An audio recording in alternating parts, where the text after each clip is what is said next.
Hi everyone, welcome back to my channel. If you're new here, my name is Sonia and usually I make videos about PhD studies in math, but as you may or may not know, one of my hobbies is language learning, so I wanted to make a video about how I approach that. So currently I'm bilingual. I speak English obviously and Serbian, and both of those I just learned as a child growing up, so there's really no effort put into that. And I would say I'm on the verge of being trilingual. That's with French, where I'm comfortable reading French. I'm pretty comfortable listening and watching TV in French, but I'm not really comfortable speaking in French. So the main language I'm learning right now is French, and the other ones I've been dabbling in are Russian, Japanese, and Norwegian. So let's start with French first. I live in Canada, so we had to take French up until we were around 14, but then I continued taking it all the way until the second year of my undergrad. So after all of that, I was not comfortable speaking French or listening. I was comfortable reading it, however. I think I developed a good vocabulary and base understanding of the grammar to be able to self-study on my own. So how I jumped a hurdle of just knowing school French to being able to understand TV shows and stuff. I listened to podcasts targeted at people learning French, and the one in particular I really liked is called Inner French, and they discuss deep themes, but they just speak a little bit slower than natural. And so if you already know vocabulary and grammar, and usually when you hear a natural French person speak and it's just all a blur, this really helped. So I listened to this podcast for maybe 2 or 3 months every day, and after that I tried to transition into more natural content. So I started listening to podcasts meant for native French speakers, particularly podcasts from Quebec, because I really enjoy their accent. It's if I could have a French accent, I would like to have that one. And I've been watching some YouTube channels, for example, Running Addict, Marine Leloup, Cynthia Dulude. So the first two focus on running and sports, and the second one is about makeup. And more recently, I've been watching some booktube channels, but in French. So the important thing is to find sources that are interesting to you. You wouldn't watch a Running Addict if you have no interest in running. So you have to find something that you're interested in and then just watch or listen about it in your target language. Because the more and more you listen, the easier it becomes. And then one last thing I got is, it's helpful if you're in Canada, is I have a monthly subscription to ici.tv, which is kind of like a Quebec Netflix. So they have lots and lots of shows in French to choose from, in particular shows filmed in Quebec. And it's actually cool because there's one show I really like called Les Mecs, and I can't find it anywhere. I wish I could show it to my parents so they could watch it too. I think they'd like it, but I can't find anywhere it has with English subtitles, so it's kind of neat. I get to watch it because I can understand French. And one thing that really helps me is to put French subtitles on when I watch TV. I do that with English too. I don't know, it just helps me hear better, and it's good for learning spelling, I guess, also. Okay, so that was for oral comprehension. Next I'll talk about reading comprehension, and then last I'll talk about speaking. So, all my books. Okay, so I really like reading. Ever since I was a kid, I loved it. So this is a natural thing for me to do. Okay, so I've been reading books in French. The first one that I've read recently was just the first version of Harry Potter. So it's useful to read books that you already know the story of, because then it can help you, if you don't know all the vocabulary and stuff, it helps your brain learn new vocab because you already kind of know what's supposed to happen. Yeah, and a lot of people recommend reading the Harry Potter ones because they're translated into so many languages. Next, I just picked up this book. It's called Swipe à droite, which means swipe right. So it's about a girl getting a Tinder profile. And I got this because it's like a really easy read. Like, I don't know if you can see, but it's a lot of people talking. It's not complicated language. It's sort of like reading a TV show, I'd say. But it's also set in Montreal, and they use a lot of like Quebec slang, which is cool as well. So this was kind of another nice way to ease into reading. And now I'm currently in the middle of reading this Jules Verne book. In English, it's Journey to the Center of the Earth, or in French, Voyage au centre de la Terre. Sorry about my accent. I also read this a really long time ago as a child, and this book is really interesting. I read it every day, like for like an hour or so. And this book is originally in French, so as a child I read it the English translation. So I'm really happy to be able to read the original. And then I also bought some other books. So another Jules Verne book, and then a Danny Laferrière book. This one I'll read last out of all the ones I have. I think it's the most literary, so it'll be the most difficult. Okay, so what's the point of reading? Why can't you only watch TV shows or listen to podcasts? Well, reading, written works use so much more vocabulary than you would just hear in daily conversations or TV shows or anything. Even in your native language, if you read novels, you probably have a much larger vocabulary than someone who doesn't. So I think it's a really good tool to use to learn vocabulary. And also, again, if it's something you enjoy, you'll want to keep doing it. And the more you immerse yourself in a language, the more you're able to understand it and the easier it becomes. So when I read these books, I try not to look up words unless I really don't know what's happening, because it seems like if your brain can understand it from context, what some unknown word means, you'll be able to remember it more easily. But sometimes I really do have to look up words because I just don't understand what's happening.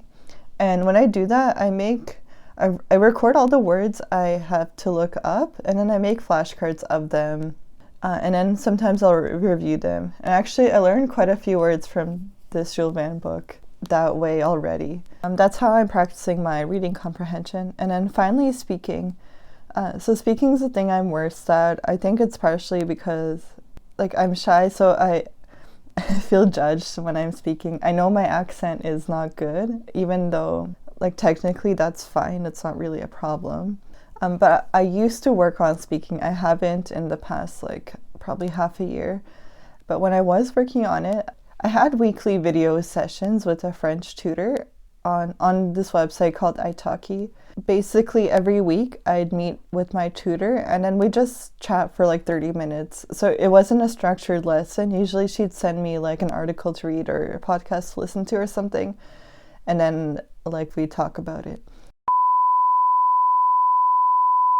So that's all for French. So that's kind of an approach to take when you already have like a decent base at a language. And now I'll go into the other three, which I'm just learning casually. Okay, so the next language is Japanese, and to give some background, I took Japanese for 2 years in university because I'm just really interested in Japan. After 4th year, which is when I took my last like Japanese course, I went to Japan for 6 weeks and went to a language learning school there where we learned language in the morning and then did like activities in the afternoon. So that gave me like a pretty good base, and throughout those 6 weeks I got pretty good. Like I wouldn't say I could watch TV or anything like that in Japanese and understand it, but I could like say what I needed to say.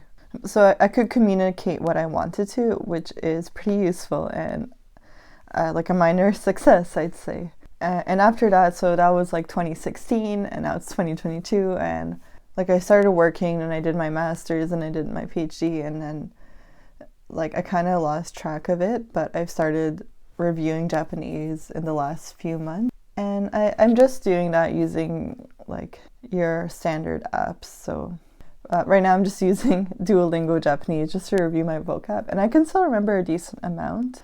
when I'm ready, I have these from when I was in Japan, these manga. They're just, simple sentences. I'm pretty sure it's meant for children. So let's talk about Japanese writing. Japanese has 3 writing systems: hiragana, katakana, and kanji. So hiragana is used for like word endings and particles and like words like and stuff like that, like connecting words. Katakana is used for foreign loan words, and then kanji is the Chinese alphabet, and it's used for like nouns and verb stems and things like that. I learned hiragana and katakana like in first year of university, and that it may seem intimidating, but actually it wasn't very hard. Like we just had a quiz on that, so I made flashcards and I learned it in like a week, and it somehow stuck in my head forever. I've been practicing kanji and using an app. Oh, this app, I forgot what it's called, but the app is called Kanji. So I've been practicing kanji using an app called Kanji, which I'll show you how it works. It's actually really useful and it's free, so that's nice.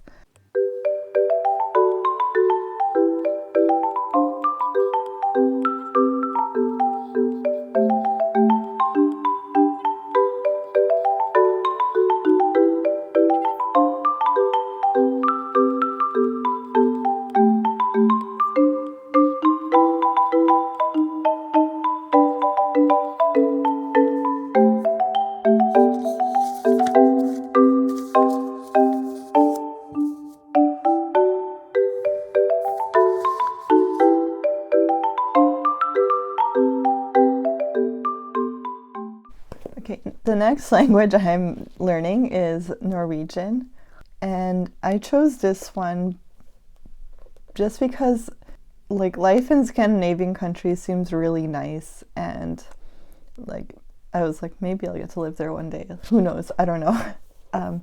And it's also like kind of close to English, so that's cool. So I first just started using Duolingo to like check it out, and I liked it, and then I bought myself this book. It's called The Mystery of Nils, and so this book teaches you grammar and vocabulary, and so it starts off with like a tiny story. So chapter 1, it's very short. And it has on the internet you can listen to the story, listen to someone pronounce it. So it starts off with a story. You probably don't know what they're saying at first, and then it gives you a list of the vocab, and then it goes through the grammar they use in that story. And then it's supposed to be like by the end of the chapter you can understand the story. And I guess the story is really like a chapter of a longer story. And then also at the end of the chapter it has writing exercises, so I've been doing those as well. And then I also bought this book, Short Stories in Norwegian. It's by Ollie Richards, who's someone I like to watch on YouTube. And it's really cool because, so I actually only read the first short story in it, but like it's kind of neat to read a story in Norwegian and understand it when you've only been like studying for like a year. Maybe a year's a lot, but I've been doing it pretty casually. And Ollie also recommends to try to read through the story first without looking at words and forcing your brain to make those connections to learn the vocabulary. And this book is also nice because it has these comprehension questions at the end, so you can actually like check if you understood it or not. And finally, the last language I'm learning is Russian, and I picked this one because it's close to my native language, Serbian, and I think just as a Serbian person, I am really interested by Russia. It said there's some mystical connection to Russia with Serbians. I don't know. And it's actually been really cool because I'd say like, so with my native language, Serbian, I'd say like a good chunk of words come from either Russian or Turkish. So probably like half the words I've learned so far in Russian are either the same as Serbian or just like a minor, it's like a minor variation of a Serbian word. So that's like really useful to me. It makes it much easier to learn than someone who doesn't speak a Slavic language. And because of that, I didn't have to learn the Russian alphabet because I already knew it from Serbian. But if you don't know it, I think flashcards probably be the best thing to do. So this one I've also been using Duolingo, and I've been using Mango Languages as well through my library, my public library. You can access it. And I like Mango because also it has short stories you can listen to, well, read and listen to. And then I got this book. I was just searching for books about the Russian grammar system, and this one came like highly recommended. So I've been reading one chapter of this book per week and then doing the exercises in the back of it. Russian grammar is very complicated. For example, they have that case system. They have cases in Serbian as well, so I'm like used to it, but the case endings and all that are different in Russian, so you still have to learn it by heart.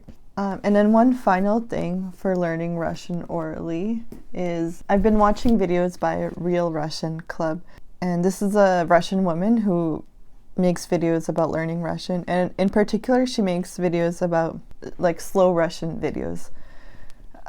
So even though I've been only learning this for like a couple of months, I can understand what she's talking about in her slow Russian videos, which is really neat. And I also want to buy like a short stories in Russian book as well to practice my reading. Yeah, so that's all. It's nothing really mind-blowing. So the moral is you have to practice your languages daily, and you can't expect quick results, so you have to be persistent with it and consistent, and eventually you'll be able to watch some TV shows in your target language, which is a really cool feeling. So if you're learning any languages, good luck on your journey as well, and let me know what they are. I'm interested. I'm really interested by language learning, so it's cool to know which languages other people find interesting and what ones they're working on. So I'll see you in the next video. Bye bye.